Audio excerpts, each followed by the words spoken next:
Because then it makes it okay for them to not be accountable. Yep. It makes it okay for them not to pay attention to what's happening in their lives. If we just doused that ember right when it glimmered, and there wouldn't be no fire. It's true, because in being someone who enjoys camping, I know that the proper way to put out a fire is, there was a fire, I dump water in there, and then I put dirt in there, and then I dump more water in there, and I stir it all around, and if I can put my bare hands down into where the fire was, and it is cool to my touch, I am done.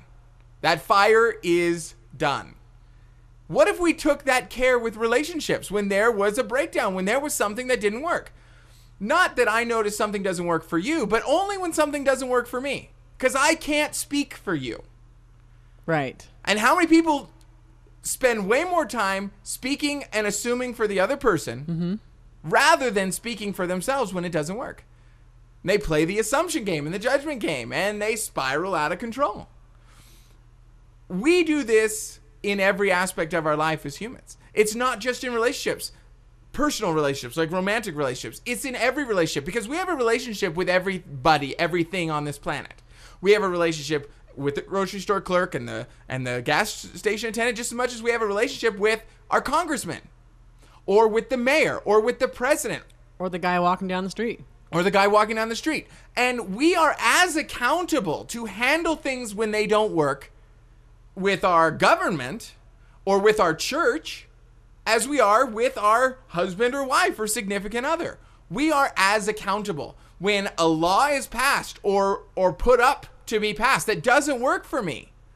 Well, I'm in relationship with my government. I'm in relationship with my congressman. I get to be accountable and speak up and say, this doesn't work for me. Yeah.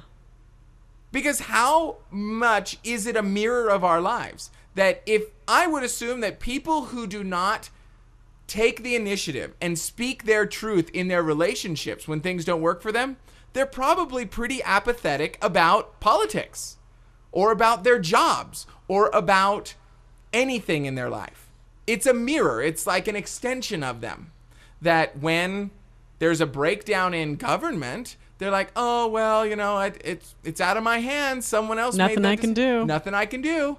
And then turn around and act that same way in their relationships and cause breakdown. And they've been leading our country for this long. They don't know what I want by now? I know. Geez. What? Because then you look at the people who actually do make a difference and have a sway in Congress. There are those, the organizations that send people directly to Washington to lobby for their cause.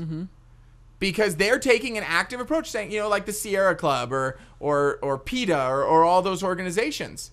They are a group of people who said, I deserve to have something that works in my life and have the government support me in that. So I'm going to go tell them that it doesn't work for me to have A or B happening. Yeah. And they fight and they petition and they encourage. Citizens don't seem to do that. On the whole, the vast majority of people in the United States are apathetic in their relationships with each other, with the government, with their jobs, with their churches. And when something happens, I remember one of the biggest upsets that the right had about the whole Catholic Church breakdown was that the church was protecting them.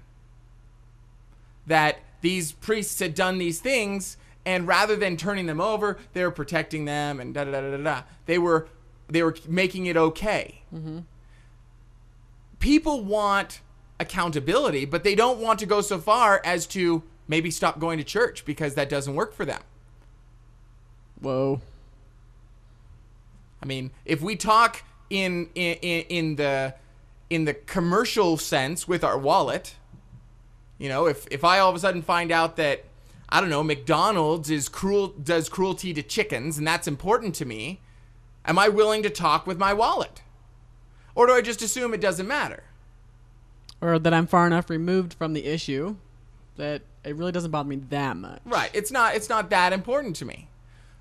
But that apathy, us as a people unwilling to stand up and speak for what is important to us, is what causes breakdown in our romantic and love relationships as well. Yes. It causes us to let our power be taken, so that then when the relationship falls apart, or when a species goes extinct, or an oil liner is destroyed off the coast and wreaks untold damage, or that forest fire destroys 150,000 acres, we all sit back and say, I didn't see this coming. And yet the signs were there. We talked about the economy and what have you in this process, and we don't get to pretend like we have nothing to do with it, because we have everything to do with it. Because just as I am committed to have a relationship with my significant other that works, that is a partnership for life, I want to have an equally successful relationship with my government and with the grocery store that I shop at, with the car company that I purchase from. I want to have a working relationship, and I want them to know what's important to me. Because in the end, if I do not have the strength and power, if I don't claim my own voice and speak what works and what doesn't work for me, I have no one to blame for myself when that relationship breaks down. And no one to bitch at. No one to bitch at. And yet, how often do I want to turn around and bitch like this is an episode of Sex and the City? Mm-hmm. And I've got my group of friends who just sit and bitch fest with me all the time about how it's everyone else's fault and how we didn't see this coming and we're completely blameless in this. It is sick, the ways in which we are willing to let others and our commitment to dishonesty. It is amazing how we're willing to let that be the breakdown of our relationships. So that's my take on this. That's my take on the forest fires that we create in our lives by being completely unconscious. So, Melissa, thank you so much for being here one more time. Thank you, Jason. Thank you for bringing your beauty and your passion, your power to the conversation. You're welcome. And until next week, let's choose to be accountable. Let's choose to step up, stand up, and speak what is important to us. Amen. All right. See you next week. Bye, everybody. Talk is Cheap is a 16 Stone Media production. This show is hosted by Jason Beckett and co-host Melissa Barlow. All rights reserved. Copyright 2009.